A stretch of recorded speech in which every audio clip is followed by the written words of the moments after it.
I've been thinking all day if I was going to say anything about freedom. I mean, that's generally the topic around Independence Day for some. For others, there's sorrow involved. Uh, while we celebrate 250 years, it's not a birthday. It's not a birthday for everybody. And I recognize that, but that's not what I wanted to talk about.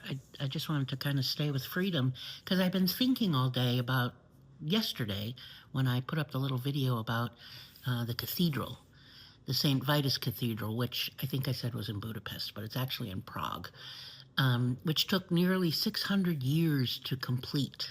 600 years. Started in 1344 or something. And I think about the people who laid those first stones.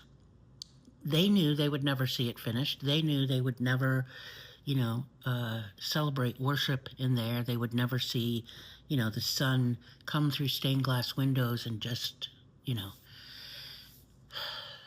like a prism, right? And fill the space with lots of colors. They knew they would never hear music echo through the nave. They would never anything. Yet they built it anyway. And so I was thinking that maybe freedom isn't getting to live in the cathedral. Maybe it's about what are you willing to build, like choosing. Maybe it's choosing what you're willing to build. And the reason I've been thinking about that is because freedom is not self-sustaining. It's not self-activating. Every generation inherits something unfinished, and democracy, justice, community, human dignity, and some of those, you inherit something unfinished, and maybe you inherit something that's being unraveled, like the Voting Rights Act. But every generation decides whether to strengthen it or to neglect it. And I think that's the freedom that we choose. What do we want to build? Maybe freedom isn't becoming limitless. I'm not a big fan of those, infinite possibilities and limitless, just because the brain can't really wrap its head around that. But maybe freedom isn't becoming limitless. Maybe it's really actually becoming more intimate with reality. Because reality says there are no guarantees. That's the thing about freedom. We think it's kind of a destination, but it's not, because it's not self-activating. There's no guarantee. There's no institution that can be guaranteed. No democracy is permanent. You have to choose what you want to build, because no freedom survives without participation. So maybe freedom isn't the absence of authority, the authoritarian world that we're in.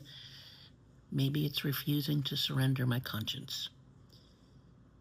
I know there are moments when it's really tempting to close my eyes and look away. And certainly I need rest. But freedom is choosing what I want to build. The cathedral builders didn't wait for perfect conditions. And I can't either. We can't either.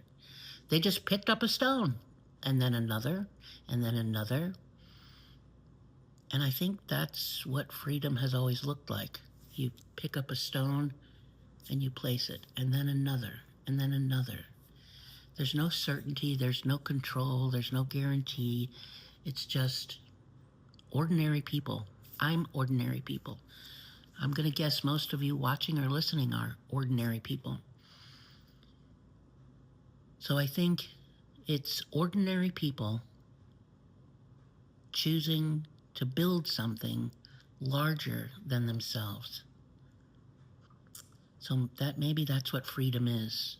Choosing to build something, not just choosing what to build, but to build something larger than myself, knowing I'll probably never see what that larger than myself is. And yet I'm still willing, through a consciousness of wisdom and compassion, I'm still willing to do that one stone at a time.